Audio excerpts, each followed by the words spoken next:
What's up, guys? Welcome to another trade breakdown. The Toronto Maple Leafs are going all in, baby. Seems that this is the year that they have the highest chance of passing the first round. They make another splash. They trade with the Chicago Blackhawks this time. They acquired Jake McCabe, Sam Lafferty, a conditional fifth round pick in 2024, a conditional fifth round pick in 2025 from Chicago. And in exchange, the Chicago Blackhawks acquire a conditional 2025 first round pick, 2026 second round pick, Joey Anderson and Pavel Gogolev. So, guys, let's take a look at the stats. Jake McCabe, honestly, he is the perfect replacement for Jake Muzzin. We had Steve Dangle come on, and he was high on Jake McCabe. 29 years old, in 55 games, 20 points, 2 goals, and 18 assists. So he's a guy who gets 15 to, let's say, 20 points per season this year. It seems like he's gonna have a career high season. He's probably gonna get like 30 points, I would say, max. So in 483 games played, 24 goals, 95 assists for a total of 119 points. Second round pick in 2012, drafted 44 overall. In terms of Sam Lafferty, very good depth forward, 27 years old, drafted in the fourth round by Pittsburgh Penguins, 113 overall in 2014. This season, he's having a career high of 21 points in 51 games, 10 goals, and 11 assists. 191 games played, 21 goals, 32 assists for a total of 53 points. So, how does this affect the Toronto Maple Leafs? Well, let's take a look here. Sam Lafferty, he's been playing basically in every single situation in the Chicago Blackhawks, but normally he's a depth forward. So he would fit in the bottom six of the Chicago Blackhawks. But here's the question now: who comes out of the lineup? And we all know that Alexander Kerfoot is a guy that they've been trying to move. He had a good season last year. Steve Dangle was even saying it. They should have moved him during the offseason when he came on our podcast a couple of weeks ago. And unfortunately, they haven't done that yet. But I do believe that that's the next move.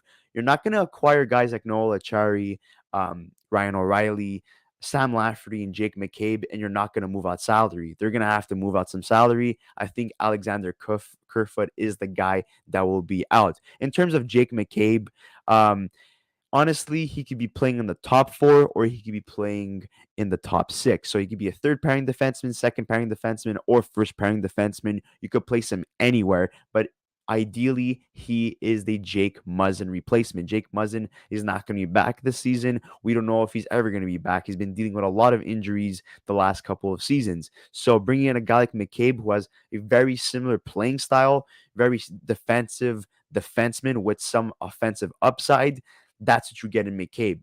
And in terms of the cap, well, $4 million for Jake McCabe. He has term on his contract. So next season and the year after. So his contract expires in 2024, 2025, where he'll be a UFA, but he has an MNTC clause, a part of his contract. In terms of Sam Lafferty, $1.15 million. He is very versatile, right wing, center, left wing. This is such a key acquisition for the Toronto Maple Leafs. He has term on his contract too.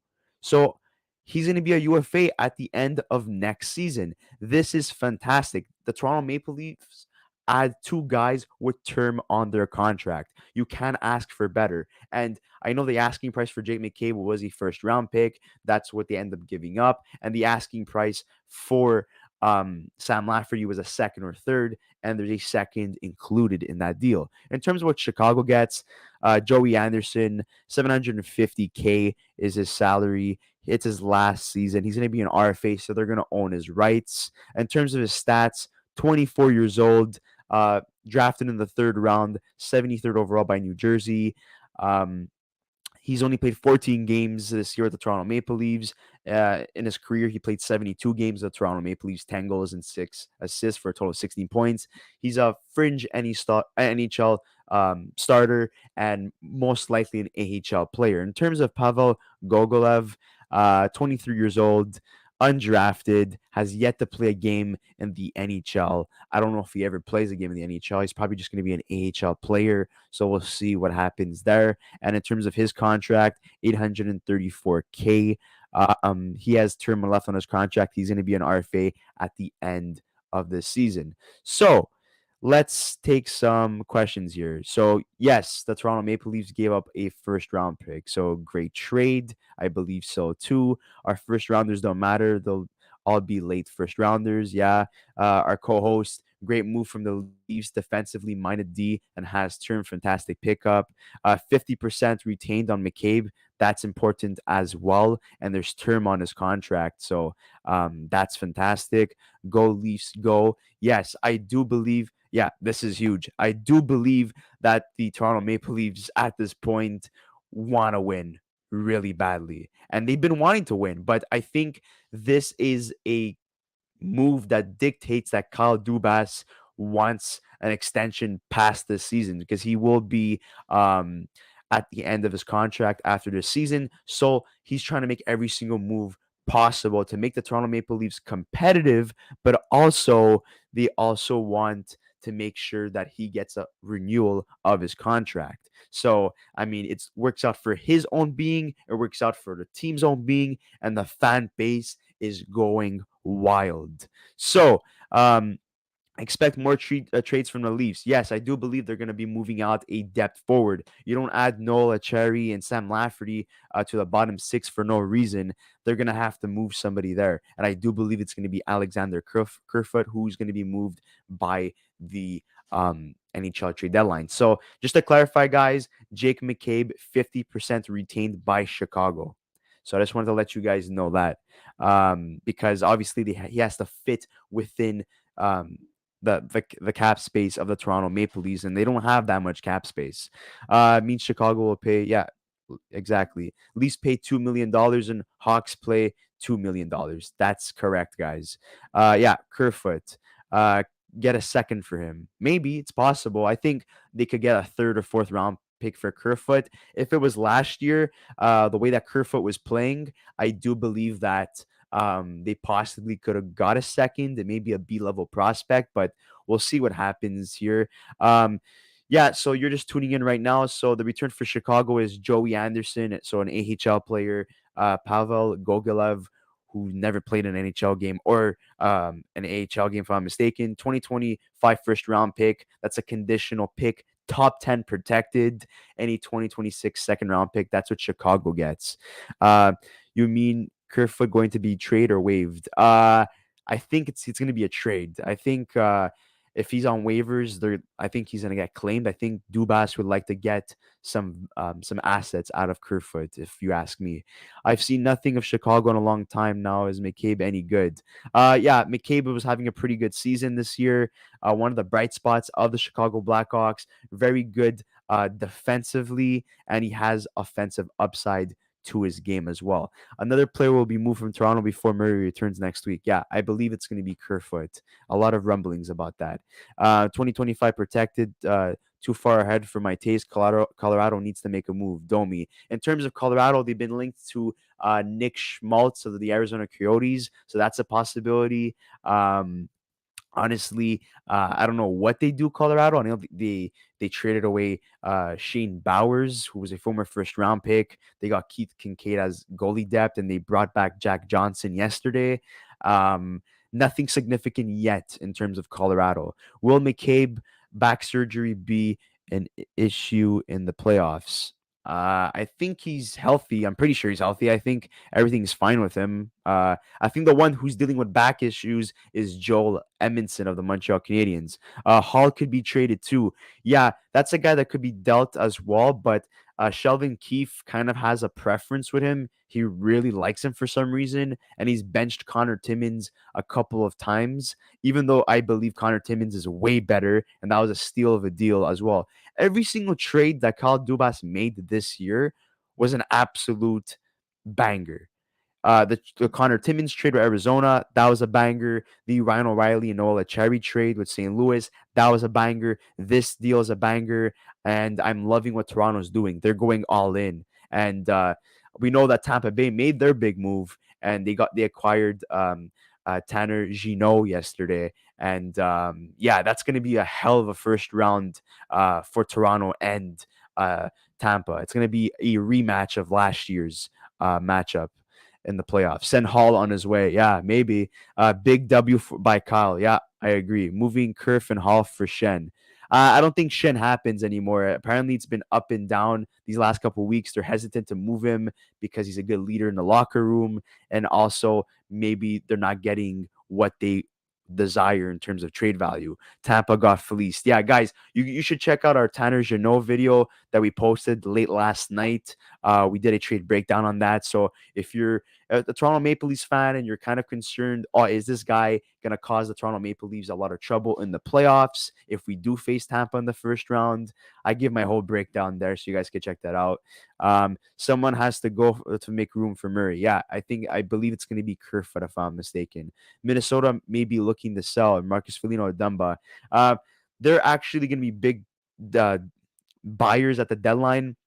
They're looking to make a splash, so we'll see what happens there. Um, they do want to get rid of Greenway and Dumba. They want to get a center and a scoring center to be exact. And there's been rumblings about JT Miller. I know he's week to week now. We'll see what happens there. Maybe they could go after Nick Schmaltz. We'll see what happens. No Dumba ever. Yeah. Is it me or anyone getting the feeling that Dubas might try and make a big move for a goalie to replace Murray? Yeah, there's been rumors about Murray being, uh, not healthy enough to compete in the playoffs, and they need a backup for Samsonov. Maybe Korpisalo. They've been linked before, Toronto and the Columbus Blue Jackets for Korpisalo, so it's a possibility. What will the lines look like now?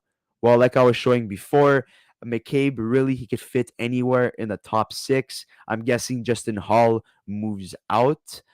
Jake McCabe is a left-handed defenseman, so he's not going to be taking Riley Giordano or Sandin's spot. So maybe one of those guys are going to have to move to the right, or McCabe is going to have to play right. In terms of Sam Lafferty, he's going to be playing in the bottom six. I do believe that Kerfoot is on his way out. I think everyone else is fine, in my opinion.